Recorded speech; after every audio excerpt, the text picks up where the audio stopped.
Alright guys, स्वागत है आपका इस वीडियो में। तो जैसे कि आप जानते हैं कि यार नॉक्ड अप की सीरीज तो खत्म हो चुकी थी, लेकिन काफी लोगों ने बोला कि यार आप खुद की ही फैन मांगा बनाओ, खुद की फैन कॉमिक लिखो या फिर इस स्टोरी को किसी भी तरह से आगे बढ़ाओ। तो मैंने इसके बारे में थोड़ा सा सोचा और थोड़े दिनों का गैप लिया ये सोचने के लिए कि मैं क्या स्टोरी बना सकता हूँ। मेरे दिमाग में अलग अलग कॉन्सेप्ट आए, अलग अलग चीजें आए मेरे माइंड में, लेकिन फिर मैंने किसी से बात की जिन्होंने मेरे को एक काफी कमाल का सजेशन दिया कि मैं कैसे इस स्टोरी को आगे बढ़ा सकता हूँ और शायद हम इसमें काफी चीजें कवर कर सकते हैं जो ये फैन मांगा होने वाली है। तो बेसिकली यार इस फैन मांगा का नाम मैं ओरिजिनल से अलग रखने वाला हूँ, क्योंकि यार ये मेरी खुद की फैन मांगा होगी, मेरी फर्स्ट फैन मांगा। ठीक है ना, मैं खुद फैन हूँ, हम सब फैन है, और एक मांगा आप लोगों के नीड्स को ध्यान में रखते हुए मैं इसको कवर करूंगा। मुझे नहीं पता कितने चैप्टर्स आ पाएंगे यार, क्योंकि फर्स्ट टाइम है, हो सकता है एक ही वीडियो है, हो सकता है 4-5 वीडियोस आ जाए, और कोशिश करूंगा लंबी लंबी वीडियोस बनाने की और ज्यादा डिटेल में एक्सप्लेन करने की। मेरे पास थोड़ा बहुत आइडिया है कि मैं क्या दिखाने वाला हूँ, एंड में स्टोरी क्या होगी, बीच में स्टोरी क्या रहेगी, लेकिन उसको अभी मैंने डिटेल में नहीं किया है। एंड आई होप कि आप वीडियोस के नीचे कमेंट्स देते रहोगे कि यार ऐसा ऐसा भी होना चाहिए स्टोरी में, तो उससे मेरे को काफी मदद मिलेगी आपके सजेशन से, और हो सकता है कि मैं वो स्टोरी में भी इंक्लूड कर दूं। तो चलिए फिर वीडियो शुरू करते हैं। दोस्तों, चैप्टर की शुरुआत में हमें तात्सुमाकी, साइटामा और मॉब का सीन दिखाया जाता है, जो कि भाई यहाँ पे हीरो एसोसिएशन मेडिकल सेंटर से वापस आ रहे होते हैं, क्योंकि बेबी की यहाँ पे मंथली विजिट होती है डॉक्टर, जिससे कि उसका चेकअप वगैरह कर पाए। जब ये लोग घर वापस आ रहे होते हैं तो बीच में वही आइसक्रीम कॉर्नर पड़ता है जहाँ पे साइटामा और तात्सुमाकी काफी बार जा चुके हैं। तो ये दोनों वहाँ पे बैठते हैं और अपनी फेवरेट आइसक्रीम संडेज खाते हैं। अब इनको यहाँ पे लोगों से कोई फर्क नहीं पड़ता कि लोग इनके बारे में क्या बातें बना रहे हैं क्या नहीं, और जैसा फुबुकी ने तात्सुमाकी को बताया था कि समय आने पे ये सब के सब लोग ये सारी बातें भूल जाएंगे और इनको कोई भी फर्क नहीं पड़ेगा, सब यूज्ड हो जाएंगे इन सब चीजों के। तो पहले तो तात्सुमाकी और साइटामा ने अपने रिलेशन को छुपाने के लिए कहा था, लेकिन अब फाइनली ये दोनों एटलीस्ट साथ घूमते रहते हैं, तो कोई भी इनके ऊपर कोई उंगली नहीं उठाता, क्योंकि अब साइटामा का भी पोटेंशियल धीरे धीरे करके लोगों को पता चल चुका है। उसने जब से उम्रा को हराया था और साथ ही साथ एज़रोथ को हराने के बाद यहाँ पे साइटामा को काफी लोग जानने पहचाने लग गए थे, लेकिन तब भी यहाँ पे कुछ लोग ऐसे हैं जो कि अभी भी मानते हैं कि साइटामा यार कोई एस क्लास हीरो बनने के लायक नहीं है। जैसे कि आपको याद ही होगा कि साइटामा को एस क्लास रैंक 13 का हीरो बना दिया गया था। उसके बाद भी कई मॉन्स्टर्स आए, लेकिन एज़रोथ जितना ताकतवर कोई भी मॉन्स्टर नहीं आया। तब से तात्सुमाकी यहाँ पे नियो हीरोज के साथ काम कर रही है, ब्लू और चाइल्ड एम्पर के साथ मिलकर वो काफी दुश्मनों और मॉन्स्टर्स को हरा चुकी है, और बेसिकली हीरो एसोसिएशन और नियो हीरोज के बीच में इधर कंपटीशन टाइप लगा हुआ है कि किन के पास बेस्ट हीरोज है। यहाँ पे साइटामा डिसाइड करता है कि वो हीरो एसोसिएशन के साथ ही रहेगा और उनके लिए वो जो भी प्रोजेक्ट्स होते हैं वो पूरा करता है, और अपने हिसाब से भी वो काम करते ही रहता है। यहाँ पे ये लोग आइसक्रीम खाते हैं और उसके बाद घर जाते हैं। यहाँ पे काफी रात हो चुकी होती है, तो ये जब सोने के लिए लेटते हैं तो यार फाइनली अब साइटामा तात्सुमाकी के साथ ही रह रहा होता है, और ये काफी अच्छी बात है क्योंकि यार ये हम काफी टाइम से चाहते भी थे, है ना। और साइटामा का भी सपना था कि जब वो सोए और सो के उठे तो उसके पास में मॉब हो, जिससे कि वो उठते साथ उसको देख सके। यहाँ पे वो मॉब को सुला देता है, मॉब इन दोनों के बीच में सो जाता है शांति से, और साइटामा उसको देखते देखते यही सोचता है कि कैसे उसकी लाइफ इतने महीनों में चेंज हो चुकी है, और मॉब के आने के बाद खास करके उसको ज्यादा रिकॉग्निशन भी मिल चुकी है, उसका अपीयरेंस ज्यादा बढ़ चुका है और ज्यादातर लोग उसको पहचानने लग गए हैं। ऐसा लगता है कि मॉब भी साइटामा और तात्सुमाकी के लिए लकी है, क्योंकि दोनों की लाइफ ने काफी अच्छा खासा टर्न लिया है। जब यहाँ पे सुबह होती है तो इधर बहुत तेज दरवाजा खटखटाने की आवाज आती है, जिससे कि भाई तात्सुमाकी तो शॉक होकर उठ जाती है और वो सोचती है कौन है, किसकी ऐसी तैसी हो रही है जो इतनी बुरी तरह से दरवाजा खटखटा रहा है। वो यहाँ पे जल्दी से उठती हुई जाती है और दरवाजा खोलती है तो सामने जेनस खड़ा होता है, और आपको पता ही है तात्सुमाकी जेनस से कितना ज्यादा चिढ़ती है, तो कहती क्या भाई क्या सुबह सुबह यहाँ पे आके क्यों धमक गए। तो जेनस कहता है कि मैं तो अपने मास्टर से मिलने आया हूँ, और अब क्योंकि वो यहीं पे रहते हैं तो मुझे यहीं पे उनसे मिलने आना पड़ता है, मुझे तुमसे कोई लेना देना नहीं है। यहाँ पे जेनस अंदर आ जाता है और साइटामा इधर लिविंग रूम में मॉब के साथ खेल रहा होता है, और साइटामा पूछता है कि हे जेनस क्या हाल है। तो जेनस कहता है कि मास्टर कल रात में किंग और बैंक के साथ था और उन्होंने मेरे को एक बेकार सी ड्रिंक टेस्ट कराई, जिसका टेस्ट काफी खराब था, मेरे को तो कोई फर्क नहीं पड़ा, लेकिन उसके बाद वो दोनों भाई आलतू फालतू की बातें करने लग गए थे और कह रहे थे कि उनको ऑक्टोपस के अंडे खाना काफी ज्यादा पसंद है। तो क्या मास्टर आपने भी कभी ऑक्टोपस के अंडे खाए हैं? तो साइटामा कहता है यार मतलब वो दोनों का तो ऐसा चलते ही रहता है, लेकिन कोई बात नहीं, छोड़ो और बताओ और क्या सीन है। तो जेनस कहता है कि हाँ, जब मैं उन लोगों के साथ था तो तभी उन्होंने एक ऐसी बात की जो कि मेरे माइंड में चिपक गई। उन्होंने कहा कि हम क्यों ना एक पिकनिक पे जाए सारे के सारे साथ मिलके, और उसके बाद वो लोग आप दोनों की शादी के बारे में भी बात करने लग गए थे। मास्टर मेरे ख्याल से अब पब्लिक को आप लोगों से कोई ज्यादा फर्क पड़ता नहीं है। हाँ, पहले वो काफी ज्यादा परेशान रहते थे और आप लोगों को भी परेशान करते थे मीडिया वगैरह, लेकिन अब ये सब कुछ शांत हो चुका है, तो मेरे ख्याल से अब आपको साथ रहने के बारे में सोच लेना चाहिए और एक शादी के बारे में सोचना चाहिए। तभी यहाँ पे फुबुकी भी आ जाती है, जिसके साथ लिली भी होती है। अब भाई मैं ये सोचता हूँ कि फुबुकी और जेनोस की टाइमिंग एकदम सेम कैसी होती है, दोनों मेरे ख्याल से ज्यादा ना साथ ही घूमते हैं, ठीक है। तो फुबुकी यहाँ पे आती है और कहती है, हे बड़ी बहन कैसी हो तुम, और मेरे छोटा मॉप की तरह, हे आओ मेरे पास। तो यहाँ पे लिली और फुबुकी दोनों मॉप के पास आ जाती है और फुबुकी यही पूछती है कि बताओ चल क्या रहा है, क्या बातें हो रही है। तो तात्सुमाकी कहती है कि तुम इससे ही पूछो, मैं तो अपने लिए कॉफी बनाने जा रही हूँ। तो जेनोस यहाँ पे जब फुबुकी को बताता है पिकनिक और वेडिंग के बारे में,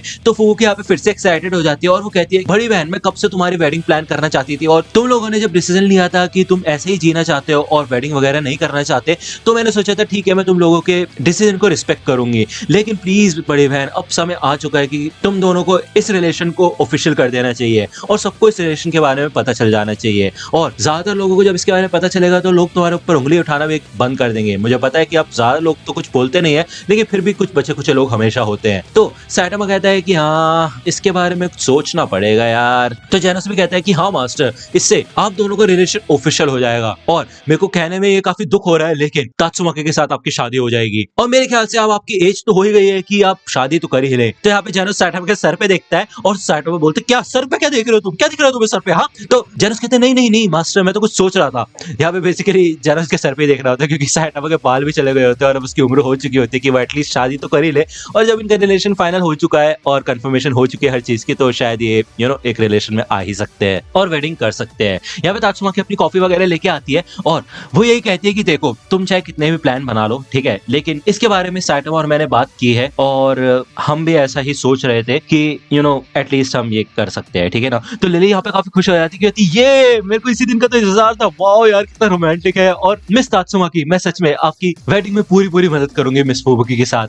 तो फुबुकी कहती है सच में बड़ी फैन, मेरे को तो यकीन ही नहीं हो रहा कि तुम फाइनली इस चीज के लिए मान गई हो और ये सच में काफी बड़ी बात हो सकती है। हम सबके सब लोगों को, सारे के सारे हीरोज को बुलाएंगे और हीरो एसोसिएशन न्यू हीरोज वालों को भी बुलाएंगे, ठीक है, और काफी धूमधाम से तुम्हारी शादी करेंगे। तो तात्सुमाकी कहती है हे रुक जाओ शांत हो जाओ, इतनी बड़ी न्यूज नहीं बनानी है, ठीक है ना। लिमिटेड लोग रहेंगे, थोड़े लोग रहेंगे, लेकिन अच्छे लोग रहेंगे, ठीक है ना, जो भी हमारे जान पहचान वाले हैं और जिनके साथ हमारी अच्छी खासी बातचीत है। ओके तो फुबुकी कहती है ठीक है, फिर अब कम से कम वेडिंग तो फाइनल हो चुकी है ना, तो बस उसकी डेट फिक्स करना बाकी है कि नहीं। तो तात्सुमाकी और साइटामा एक दूसरे को देखते हैं और फुबुकी तो खुश होती है और भाई लिली को लेके यहाँ से चली जाती है और मॉब इन दोनों को देख रहा होता है। दूसरी ओर हमें स्पेस का सीन दिखाया जाता है और यहाँ पे एक मॉन्स्टर होता है जिसका नाम होता है मेगारोथ और बेसिकली यार ये एज़रोथ का बड़ा भाई होता है। जैसे कि आपको याद होगा एज़रोथ ने मरने से पहले कहा था कि उसके जैसे कई सारे लोग हैं, मतलब कई सारे मॉन्स्टर्स हैं, हजारों करोड़ों मेरे ख्याल से, है ना, जो कि इस गैलेक्सी में और इस पूरे यूनिवर्स में भाई बिखरे हुए हैं। इनमें से एक होता है मेगारोथ जो कि भाई इनमें काफी ज्यादा ताकतवर होता है और उसको यहाँ पे सेंस हो जाता है कि उसके भाई एज़रोथ की यहाँ पे डेथ हो चुकी है और वो याद करता है कि पहले कैसे वो दोनों साथ रहा करते थे और बचपन से वो साथ थे। एज़रोथ ने उसे बताया था कि वो पृथ्वी नाम के ग्रह पे जा रहा है क्योंकि उससे उसको अजीब सी एनर्जी सेंस हो रही है, एक ऐसी एनर्जी जो कि एज़रोथ को खत्म कर सकती है।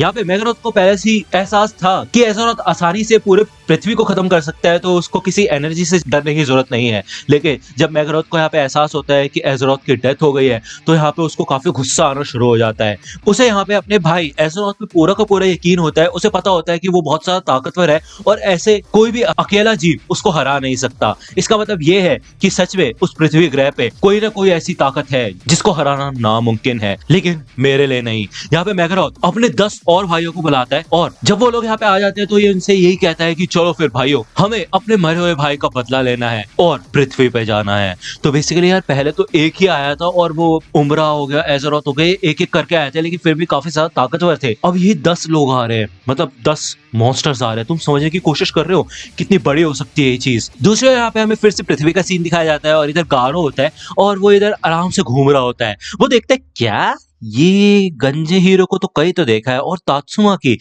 भाई क्या सोच के इसके साथ घूम रही है और इनके बीच में कुछ चक्कर चल रहा है। यार मैं तो दुनिया से थोड़ी देर के लिए गायब क्या हुआ, ये तो दुनिया ही पलट डाली, भाई क्या हो क्या रहा है दुनिया में। तो बेसिकली यहाँ पे हमें बताया जाता है कि गारो मास्टर एसोसिएशन के आग के बाद गायब हो चुका था और वो बेसिकली फॉरेस्ट में चला गया था।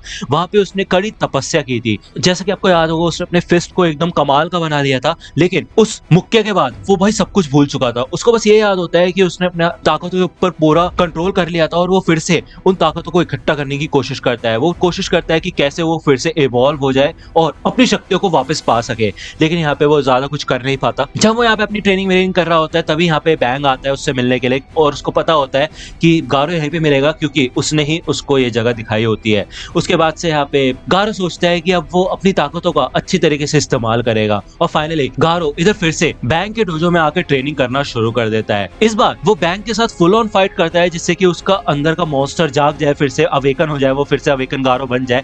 लेकिन शायद इतना इजी रही है फिर से उस लेवल तक पहुंचना। अब ये तो आगे देखने को मिलेगा कि होता क्या है। तो दोस्तों आज की वीडियो के लिए इतना ही रखते हैं। मुझे उम्मीद है कि आपको ये वीडियो पसंद आई होगी और आप मेरे को सजेशन दे सकते हो कि स्टोरी में और क्या क्या हो सकता है। ये फुल्ली मैं ही लिख रहा हूँ, ठीक है, लिख नहीं रहा मतलब मैं ही बना रहा हूँ ये पूरी स्टोरी, और कहीं देखने को मिलेगी नहीं आपको, जो कि काफी अच्छी और यूनिक बात है। मैंने कोशिश की कि 10-11 मिनट तक तो खींचने की कोशिश करूँ इस वीडियो को, बट इतनी हो पाई है जितनी हो पाई है। इसको प्यार दिखाना, सपोर्ट दिखाना, और अगर अच्छे से सपोर्ट आता है तो इसके और चैप्टर्स लाने शुरू करेंगे। अगर आपको ये वीडियो पसंद आए तो लाइक करना, सब्सक्राइब कर लो अगर अभी तक नहीं किया है तो, और अगर आप वीडियो के अपडेट वगैरह चाहते हो तो आप मेरे को इंस्टाग्राम पे फॉलो कर सकते हो, लिंक आपको डिस्क्रिप्शन में मिल जाएगी। तो दोस्तों आज की वीडियो के लिए सिर्फ इतना ही। आई होप कि आपको ये वीडियो पसंद आई होगी। अगर आपको ये वीडियो पसंद आई हो तो प्लीज लाइक कीजिए, अपने दोस्तों के साथ शेयर कीजिए और मेरे चैनल को सब्सक्राइब करना मत भूलेगा। और अगर आप मुझे कांटेक्ट करना चाहते हैं तो आप मुझे इंस्टाग्राम पे कांटेक्ट कर सकते हैं। मेरे पेज की लिंक आपको डिस्क्रिप्शन में मिल जाएगी। मिलता हूं आपसे अगले वीडियो में, तब तक के लिए गुड बाय।